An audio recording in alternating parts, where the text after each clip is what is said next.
Hello everyone, I'm Ferlon Webster Jr. with MRC-TV, and with all the protests on the left leading to violence, we thought it would be a good idea to ask people, does the left have a mob mentality?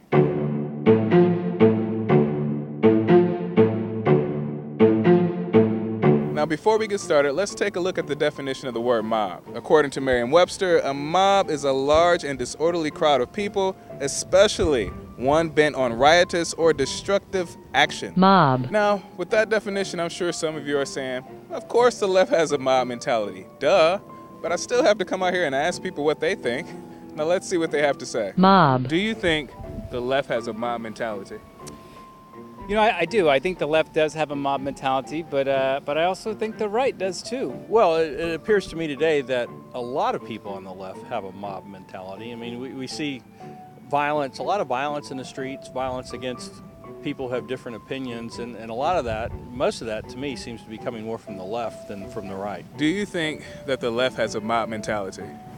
Well, in some senses, it seems like from the things that I've heard, there's been some threats, and I know it's not everybody, but it just seems like so much of it is if you don't agree with us, then something bad should happen to you. So that just doesn't seem, it seems a bit hypocritical. Mob. Do you think the media plays a role in this mob mentality? I think so. That's a tough question. I come from a media background, so traditionally I want to say that the media does not play a role in that. And so I do think the media plays a role, but I think they play a role because the media is different. We have so many different platforms. Well, absolutely. I mean, the media does, politicians. When I see politicians, I think of children. Yeah, I don't think of them as these upstanding citizens that represent the greater good of the country. I look at them as childish. Who was it? Eric Holder just said, you know, when they go low, which is his opinion, Michelle Obama said you go high, but he says no, when they go low, you kick them, right? And you see a lot of that kind of incitement. Maxine Waters saying, to harass like conservative politicians wherever you see them.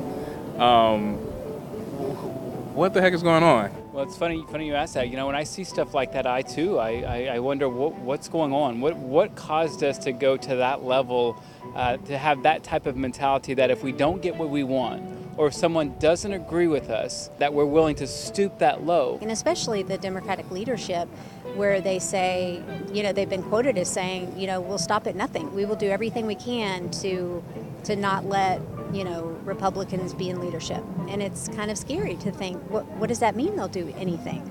Where will they stop? So that's a little frightening. Why would we do that to each other? If we want to love each other and, yes, we can disagree and that's okay, but why do we have to resort to violence? How does it sit with you when you see the tolerant being intolerant? Right. It doesn't seem, it's frustrating because it seems like they're speaking out of both sides of their mouth. Let's love everybody, be kind to everybody, include everybody, don't judge anybody, but yet if you disagree with what we say, then something's going to happen to you. The difference between the right and the left, we both believe what we say, right? And we both believe the other side is wrong. And that's okay. The problem is they tolerate you if you agree with them. But if you don't, then... Mob. I think like when they say we do whatever it takes, right? Yeah. So you have people saying do whatever it takes, Right. which I think kind of creates the mob mentality. Sure. So what do you say to people who think the mob mentality is the way to go about getting things done?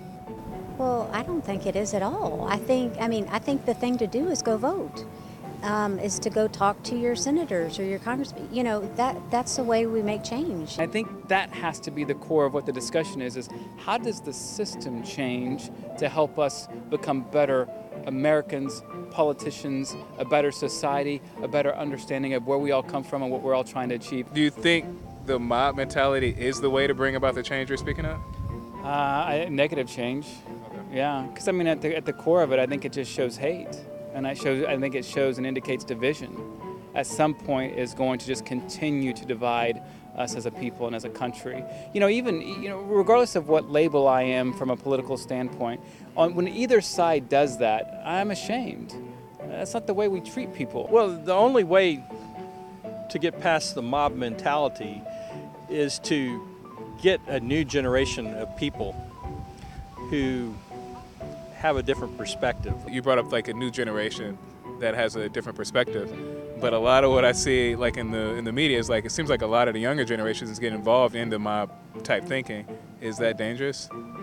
Well, I think one of the problems we see today with this mob mentality is the younger generation who's been brought up in American public schools and colleges and universities, who are being taught all the wrong things about what this country is about and who we are as a people.